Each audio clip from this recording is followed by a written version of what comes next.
साथियों नमस्कार, स्वागत है आपका रोजगार की राह में। और प्रत्येक दिन की तरह लेकर के हाजिर हैं आपके लिए अंकगणित के अध्याय 2 की जो दूसरी क्लास है, यानी कि एचसीएफ और एलसीएम। एक महत्वपूर्ण ऐसा अध्याय है जो प्रत्येक, चाहे आप किसी भी एग्जाम की तैयारी कर रहे हैं, उसमें आपको इसके प्रश्न देखने के लिए मिल जाएंगे। हाल ही में उत्तर प्रदेश पुलिस की परीक्षा सबसे जल्द हुई है, दिल्ली पुलिस की परीक्षा हुई, आगामी आप आरपीएफ का एग्जाम की तैयारी कर रहे होंगे। तो ये जो चैप्टर है एचसीएफ और एलसीएम, ये बहुत मोस्ट है। इसका दूसरा लेक्चर आप तक पहुंच रहा है, जो इसकी बेसिक कॉन्सेप्ट ऐसा है कि जो इसकी जानकारियां हैं वो आपको होनी चाहिए, तब आप प्रश्न कर पाएंगे। उम्मीद है कि रोजगार की राह चैनल के माध्यम से आप गणित सीख रहे होंगे, अपने दोस्तों तक इसको शेयर करेंगे और सब्सक्राइब लाइक भी अवश्य करेंगे। आइए देखते हैं कि आज की इस क्लास में क्या कुछ नया है आपके लिए। अभी अगर मैं पहली क्लास की बात करूं तो अभी हमने साधारण संख्याओं का एचसीएफ एलसीएम सीखा है कि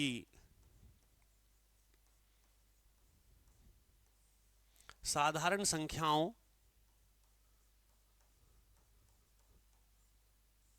का एचसीएफ, अर्थात हमने देखा कि बड़ी संख्या को छोटी से भाग देते हैं, और एलसीएम जो ऐसे करके और ये निकालते हैं, डिवाइड करते चले जाते हैं, उसके गुणनखंड हो जाते हैं, मल्टीप्लाई करते हैं। इसके बाद हमने पढ़ा साधारण भिन्नों का, साधारण भिन्नों का एचसीएफ और एलसीएम। इसके बाद हम दशमलव भिन्न पर पहुंचे। ये सभी आप पहली वीडियो में देख चुके हैं कि दशमलव भिन्नों का एचसीएफ एलसीएम, पहले पॉइंट्स बराबर करते हैं, फिर एचसीएफ निकालना है तो एचसीएफ, एलसीएम निकालना है तो एलसीएम हम फाइंड आउट कर लेते हैं। आज हम सीखने वाले हैं अभाज्य गुणनखंड। अभाज्य गुणनखंडों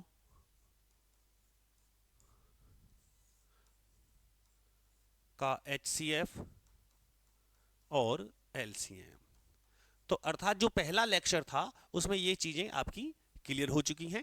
आज विशेष इनकी जानकारी आप तक पहुंचेगी। अब बात यहां ये आती है कि जो अभाज्य गुणनखंड है, यहां तो ये अभाज्य गुणनखंड के विषय में ये भी जानकारी दीजिए। देखो बच्चों, आप बहुत तसल्ली में चीजों को सीखेगा। अगर हमसे कोई पूछे कि 2 की पावर 7 इंटू 3 की पावर 5 इंटू 5 की पावर 2, ये बिल्कुल पहला पॉइंट है। इसमें अभाज्य गुणनखंड ज्ञात करें।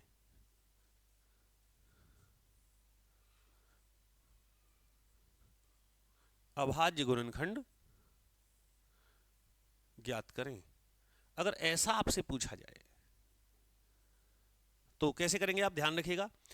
अभाज्य गुणनखंड निकालने के लिए आप देखेंगे कि क्या 2 के फैक्टर हो सकते हैं? नहीं हो सकते हैं। 3 के भी फैक्टर नहीं होंगे और 5 के भी फैक्टर नहीं होंगे। अर्थात आप 5 को दो संख्याओं में नहीं तोड़ सकते हो। जैसे 6 है वो टूट जाएगा, 2 तिया 6। 8 है वो भी टूट जाएगा, 2 दूनी 4 दूनी 8। 9 टूट जाएगा, 3 तिया 9। लेकिन 5 भी नहीं टूटेगा, 3 भी नहीं टूटेगा, 2 भी नहीं टूटेगा। जब आधार का फैक्टर नहीं होगा, जब आधार स्वयं प्राइम होंगे, आधार के टुकड़े नहीं किए जा सकते हैं, तब आपको कुछ नहीं करना है, केवल देखिएगा 7 और 5 12, 12 और 2 14। तो उस में स्थिति में आप इसका आंसर डायरेक्ट कितना देंगे? 14 है। केवल घात जोड़ दीजिए और कुछ नहीं करना है। अगर अब बच्चे के दिमाग में दूसरी क्या बात उपजेगी, सभी तुरंत ये सोचेंगे कि अगर मान लीजिए यहां कोई दे हमें 15 की पावर 2 इंटू 16 की पावर 3 इंटू 11 की पावर 2 कि इसके अभाज्य गुणनखंड ज्ञात करें। तो इसमें क्या करना है आपको, इसमें केवल संख्याओं को आप तोड़िएगा। जैसे 15 को हम तोड़ेंगे 3 पंजे 15, तो यहां भी 2 आएगा, यहां भी 2 आएगा। 16 को तोड़ दीजिए, 2 दूनी 4 दूनी 8 दूनी 16, तो यहां भी 3 आएगा, यहां भी 3 आएगा, यहां भी 3 आएगा, यहां भी 3 आएगा। जो जिसके फैक्टर होंगे उन पे वही घात चढ़ जाएगी। 11 टूटना है नहीं, तो ये आएगा 11 की पावर 2। क्या अब भी नीचे कोई ऐसा फैक्टर है जिसे आप तोड़ पाएंगे? नो, सभी प्राइम हो गए। तो अब कुछ नहीं करना है, अब केवल इन्हें जोड़ दीजिए। 2 और 2 4, 4 और 3 7, और 3 10, और 3 13, 13 3 16, और 16 और 2 18। तो इस स्थिति में इस क्वेश्चन का आंसर 18 आ जाएगा। यानी कि हम संख्याओं को तोड़ेंगे, और कब तक तोड़ेंगे, कब तक उनके टुकड़े करेंगे, जब तक टुकड़े होना बंद ना हो जाए, आप अभाज्य संख्या पर ना पहुंच जाएं, प्राइम फैक्टर पे ना पहुंच जाएं, तो वो संख्याएं टूटनी बंद हो जाएंगी। फिर जो भी आपकी घात होंगी, जो भी आपकी पावर्स होंगी, उन्हें आप जोड़ दीजिए, वही आपका आंसर आ जाएगा। ओके, तो इन्हें हम बोलते हैं अभाज्य गुणनखंड। अब देखते हैं कि आज क्या कुछ चैप्टर में है। प्रश्न के साथ आप अच्छा समझ सकते हैं। यहां हमसे पूछा है कि HCF हमें ज्ञात करना है, अभाज्य गुणनखंड है, और इसका हमें HCF निकालना है। बहुत साधारण तरीका है। देखिए, ये 2 की घात 3, 2 बेस है, आधार है, 3 पावर है, ये आधार है, ये घात है, ये आधार है, ये घात है। तो जब हमें इसमें देखिए सभी अभाज्य ये दी गई है संख्या 2 5 7 2 3 5 7 2 3 5 7 सभी प्राइम फैक्टर्स हैं। अब इसका हमें HCF ज्ञात करना है, तो क्या करें, कैसे निकलेगा? समझिए, बहुत आसान। केवल आप कॉमन आधार, आप ये देखें कि सभी में क्या कॉमन है, और उनकी छोटी घात उठा दें। कॉमन आधार और छोटी घात कैसे जी? अब कॉमन आधार देखिएगा सभी में होना चाहिए, उभयनिष्ठ चाहिए, तो यहां 2 इसमें भी है, इसमें भी है, इसमें भी है, तो आप सबसे पहले लिखेंगे 2। फिर देखेंगे 5 इसमें भी है, इसमें भी है, इसमें भी है, फिर हो जाएगा इंटू 5। और कुछ 7 इसमें है, इसमें है, इसमें है, अर्थात सभी में है। और ये 3 इसमें है, इसमें है, इसमें नहीं है, तो 3 नहीं लेंगे। जो कॉमन होंगे केवल वो आधार ले लिए। अब उनकी छोटी घात, जैसे 2 की घात यहां 3 है, यहां 2 है, यहां 3 है, तो सबसे छोटी कितनी बनी? 2, तो यहां 2 लेंगे। 5 की घात यहां 3 है, यहां 2 है, यहां 1 है, जब कुछ नहीं है ना, यहां 1 है, तो फिर कितना लेंगे? 1 ले लिया हमने। 1 हम लिखते हैं नहीं, इसमें 1 आएगा। 7 की पावर यहां 2 है, यहां 4 है, यहां 3 है, तो सबसे छोटी होगी 2, तो यहां 2 लेंगे। लिख दो भैया जी, आंसर हो गया। कुछ नहीं करना। अच्छा, मैच कर लेते हैं। 2 की पावर 2, 5, 7 की पावर 2, ये आपका आंसर, ऑप्शन नंबर ए। अर्थात क्या किया? केवल आपको करना क्या है, HCF निकालने में ये चीज आपको याद होनी चाहिए। कॉमन आधार लेते हैं, यानी कि जो सभी में हो, और छोटी घात लेते हैं। अब 2 की घात तो यहां 3 भी है, लेकिन सबसे छोटी तो 2 ही है ना यहां, तो हमने 2 उठा लिया है। ठीक है, समझ में आया? HCF कैसे निकलेगा? कॉमन आधार और उनकी छोटी घात लिख देंगे, आंसर आ जाएगा। ठीक है, आगे देखते हैं। अगले प्रश्न में भी, अच्छा इसमें भी HCF पूछा है। अब कीजिएगा, बताइए HCF में क्या कैसे किया जाए। HCF में कॉमन आधार ढूंढिएगा, कॉमन आधार।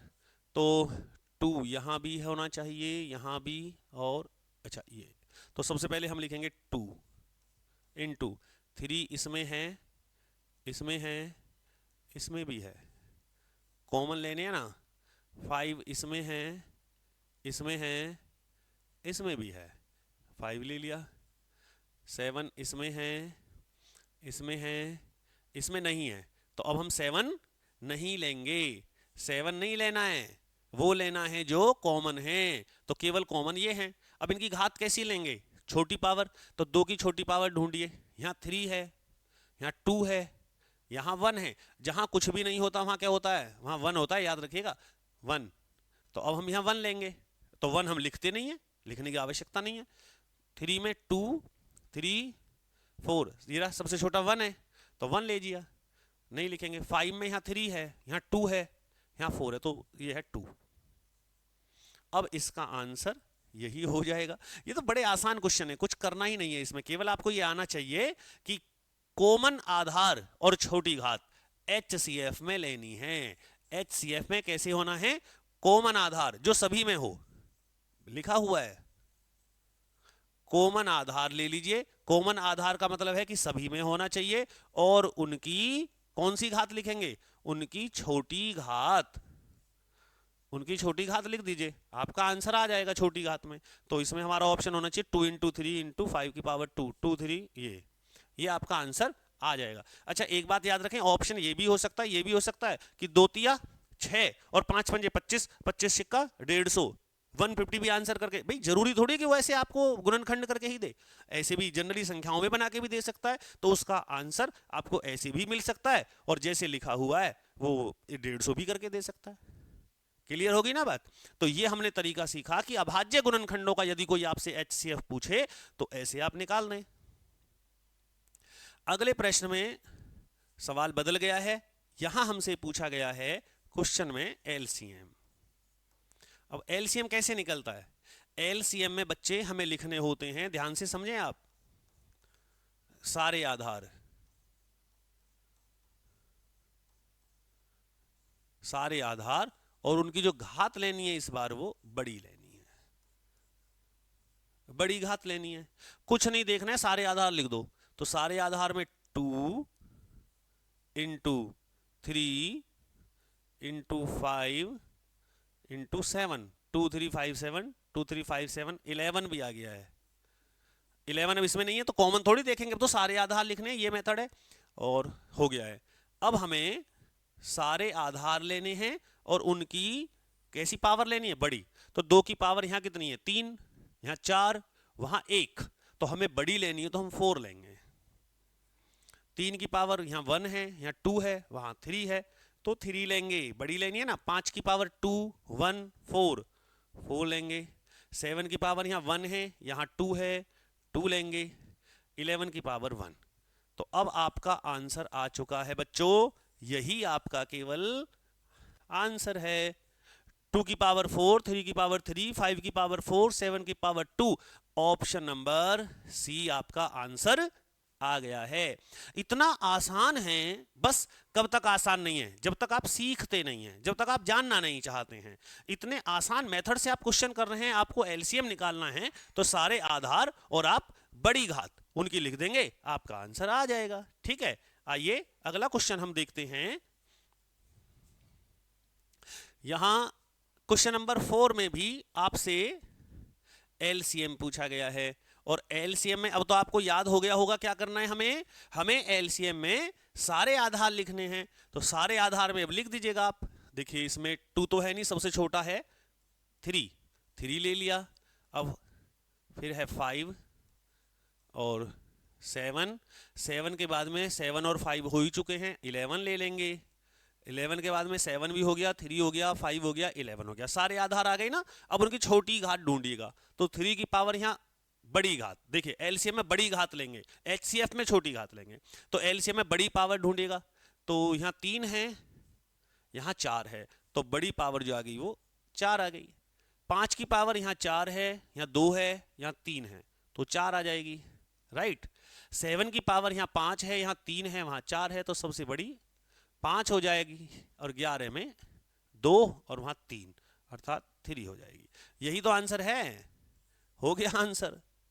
अर्थात क्या करना है? सारे आधार, एक बार फिर सुन लीजिएगा, मैथमेटिक्स में एक बार गड़बड़ हुई ना, अगर एक बार आपका पहाड़ा गलत हो जाए, एक बार जोड़ गलत हो जाए, तो दिमाग में वही चीज घूमती रहती है, सारे आधार और बड़ी घात। तो थोड़ा सा मन के साथ करना पड़ता है, सारे आधार बड़ी घात। तो अब आंसर मैच करें, क्या है? 3 की पावर 4 केवल इसमें दे रखा है तो यही मैच कर लो। 5 की पावर 4, 7 की पावर 5, 11 की, यही आंसर है। ओके, बिल्कुल आसान। कितना आसान? HCF में क्या करना है बताओ? कॉमन आधार छोटी घात, और LCM में क्या करना है? सारे आधार और बड़ी घात। ये दो अगर आपको बिंदु याद रहते हैं तो आप अभाज्य गुणनखंड का HCF और LCM बड़ी आसानी से निकाल पाएंगे। अगला प्रश्न हमारे सामने है, 3 संख्याओं का अनुपात ये है, इनका HCF। देखिए ये क्वेश्चन बहुत इंपॉर्टेंट है और अभी आ भी गया है। इंपॉर्टेंट कब से हो जाती हैं चीजें बताइए? जब ये पेपर में दिखाई देने लगे। जो भी एग्जाम में आ जाएगा वही आसान। अभी यूपी पुलिस परीक्षा में पूछा गया है, कुछ भी नहीं करते हैं, अगर आपको अनुपात दे रखा है ये और HCF दिया हुआ है, कितना है? 12, तो कुछ नहीं कीजिए, केवल क्या कर दीजिएगा? गुणा कर दीजिए। 12 एकम 12, 12 दूनी 24 और 12 तिया 36 हो गया, आंसर देख लो, 1 सेकंड, मात्र 1 सेकंड का क्वेश्चन है, 1 सेकंड में आंसर आ जाएगा। HCF दिया हो, अनुपात दिया हो, बिना सोचे समझे मल्टीप्लाई कर दीजिए, आंसर आ जाएगा। तो 12, 24, 36 इसका सही जवाब हो जाएगा। करके देख लीजिएगा। ऐसे ऐसे प्रश्न भी लोग गलत करके आए हैं, क्योंकि दिमाग में भर रखा है उनके में कि कठिन पेपर आता है, कठिन आता है, इतना कठिन आता है। अब कठिन पढ़ते चले गए, इतना पढ़ते चले गए कि जो छोटे छोटे क्वेश्चन है, जो आसान आसान प्रश्न है, वो सभी गलत हो गए। तो आपको नहीं करना है गलत। यहां देखेंगे आप, संख्याओं का अनुपात हमें दे रखा है 15:11, और फिर इसमें भी HCF दिया है, ये तो अपने आप कर लीजिए आप। अब HCF है इसका 13, तो कैसे करेंगे बताना पड़ेगा क्या? एक प्रश्न तो अपने आप करो, ठीक है, ये अपने आप कीजिएगा, ये मैं नहीं बता रहा हूं आपको। आंसर दे दीजिए कमेंट्स में इसका क्या आएगा, अगर आप सीखे हैं तो पता तो लगे आप क्या सीख रहे हैं। अच्छा, यहां सवाल में थोड़ा कुछ सीखने के लिए है। आपको रेशो दिया गया है संख्याओं का 3:2, और दिया गया है LCM, वो है 150। अच्छा, ये सीखने वाली चीज, पहले तरीका देख लीजिएगा। 2 तिया 6, इन दोनों की क्या कर दी हमने, गुना। कितना आया, 6 आया। 6 का यहां भाग दे दीजिए, 25 6 150, कितनी बार गया, 25 बार गया। 25 दूनी 50, और 25 ती 75। आंसर आया या नहीं आया? 1 सेकंड में आंसर देखेगा, ये आपका सी ऑप्शन आ गया। ठीक है, बहुत आसान प्रश्न। अब कुछ बच्चों के दिमाग में क्या है कि HCF में गुना आपने कराई थी, तो LCM में डायरेक्ट भाग क्यों नहीं देते हैं? ध्यान से सुनना आप। अगर आप यहां डायरेक्ट निकालने की कोशिश करें कि इसका LCM 150 है और 2 का भाग दिया तो 75 आ गया, और अगर आप 3 का भाग दे देते तो 50 आ जाता। तो भैया आंसर तो ऐसे भी आ सकता है, आप फिर ऐसे क्यों बता रहे हो? बिल्कुल आ सकता है बच्चे, पर आप ध्यान दे रहे हैं क्या? यहां जो संख्याएं हैं वो 50 और 75 आई हैं, और यहां जो संख्या आई हैं वो 75 और 50 आई हैं। अगर आप डायरेक्ट भाग देते हो तो संख्याओं का क्रम बदल जाता है। अगर आप डायरेक्ट भाग दोगे तो आपको यह पता होना चाहिए कि बड़ी संख्या का अनुपात बड़ा और छोटी संख्या का अनुपात छोटा होता है। मान लीजिए आपसे पूछे कि जी दिए गए इसमें 2:3 में है, इनका LCM 150 है और पहली संख्या ज्ञात करो। अधूरा नहीं पढ़ाऊंगा बिल्कुल भी, पूरा ज्ञान लीजिएगा, जितना मुझे सिखा सकता हूं उतना मैं आपको बताऊंगा। पहली संख्या पूछ ले केवल, तो बच्चा क्या करेगा? अगर भाग देना सिखा देंगे, 2 का डिवाइड कर देगा इसमें 150 में, और 2 का भाग कितना जाएगा, 75। जब 75 जाएगा तो क्या ये पहला नंबर है? नहीं, पहली संख्या कितनी है, 50। अगर ये पहला होता, देखना काटना, 25 ती 75, 25 दूनी 50, तो क्या यह अनुपात 3:2 नहीं हो जाएगा? तो ये तो उल्टा हो गया, जबकि हमारा 2:3 है, 3:2 थोड़ा ही है। तो ये इसमें साधारण बात है। अगर आप मल्टीप्लाई करके डिवाइड दें और तब गुना करें तो संख्या सीधी आएंगी। अगर आप डायरेक्ट डिवाइड देते हैं तो आंसर तब भी आ जाएगा, लेकिन आपको यह ध्यान रखना पड़ेगा कि पहली संख्या से दूसरी निकलती है और दूसरी का भाग देके पहली निकलती है। इसमें यही कारण है केवल, वो पहली संख्या पूछता है, बच्चा इसका डिवाइड देगा, गलत आ जाएगा। आप बहुत समझदार हैं और मेरी बात आप समझ रहे होंगे कि किस प्रकार से हमें सवाल को करना चाहिए। और अगर आप डायरेक्ट भाग देते हैं तो संख्याओं को उलटना बिल्कुल ना भूलें। जब ये वाली जो 75 है ये इधर आएगा और 50 इधर आएगा। ठीक है, आइए अगला प्रश्न देखते हैं।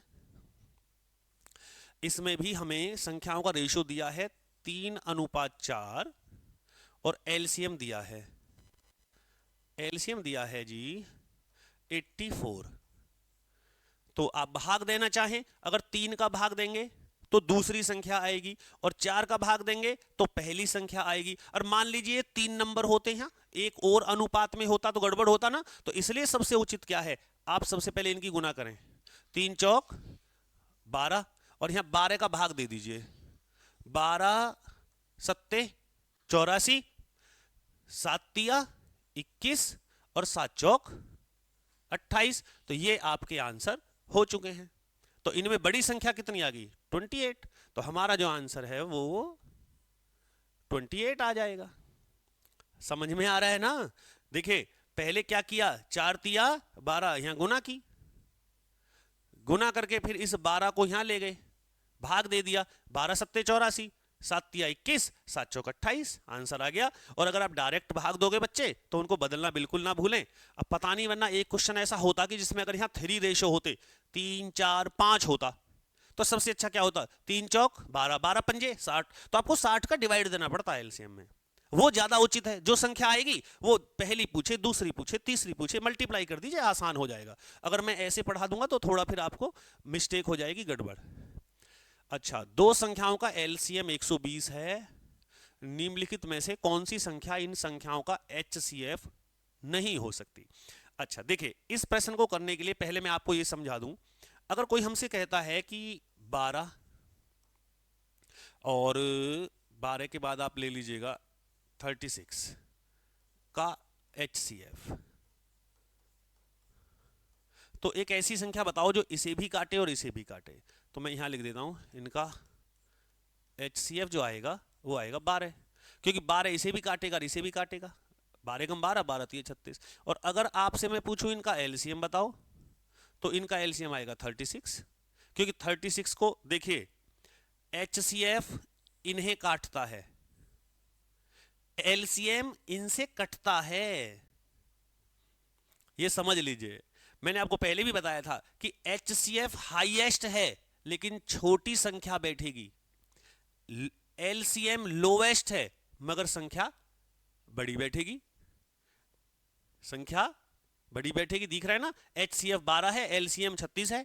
अब एक और नियम इसमें आप हमेशा याद रखेंगे कि मैं यहां लिख सकता हूं, उसको आप नोट करके लिख सकते हैं कि दो संख्याओं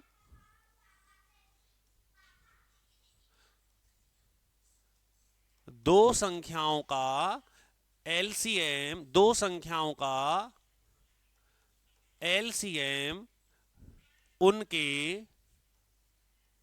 एचसीएफ, उनके एचसीएफ से सदैव विभाजित होता है, सदैव विभाजित होता है, सदैव विभाजित होता है। ये हमें ध्यान रखना है, ठीक है? देखिए जब हमने ये सब कुछ पढ़ा है तो अब हमें देखना है कि जो एलसीएम है वो एचसीएफ से विभक्त होगा। तो हमारा जो यहां एलसीएम दिया है वो कितना दिया है? 120। तो 120 निश्चित रूप से एचसीएफ से विभक्त होना चाहिए, अर्थात एचसीएफ एलसीएम को विभक्त करता है। तो जो इनमें संख्या विभक्त कर देगी वो एचसीएफ हो सकती है, और जो नहीं करेगी वो एचसीएफ नहीं हो सकती है।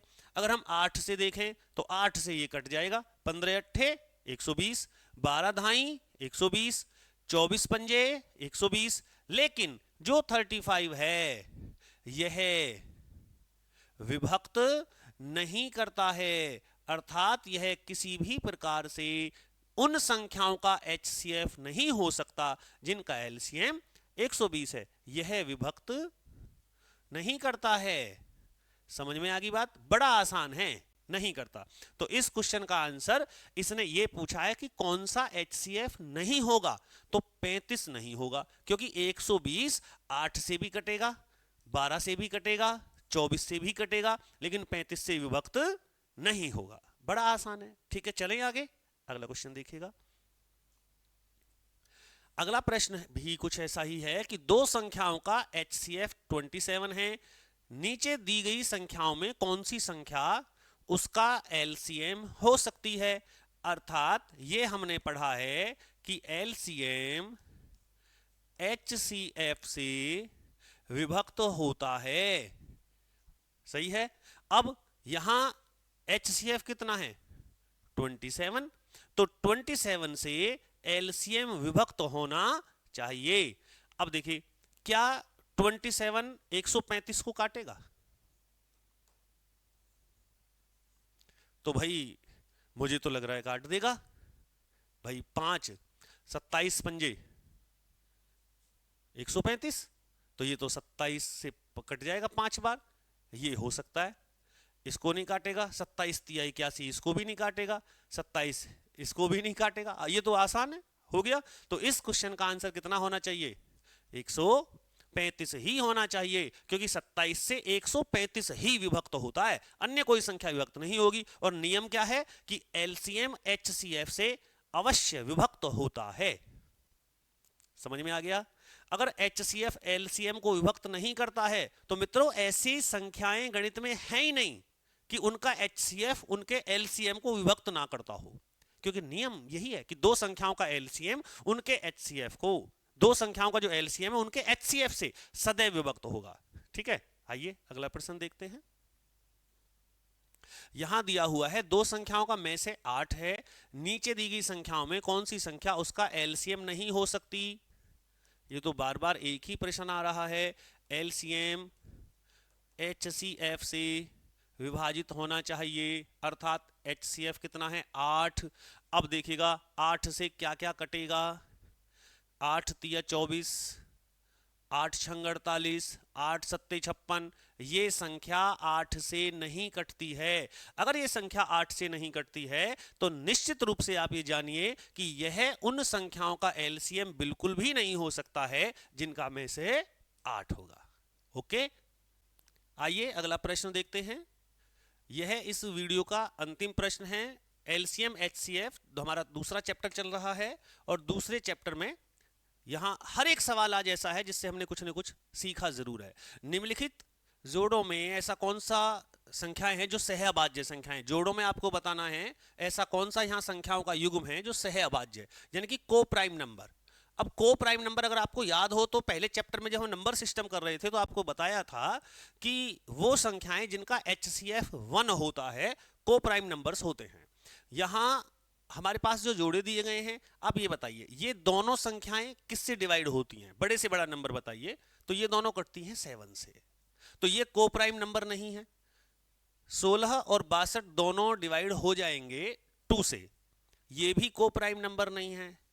23 चौक 92 दोनों 23 से कट जाएंगे, ये भी सहअभाज्य संख्याएं नहीं है।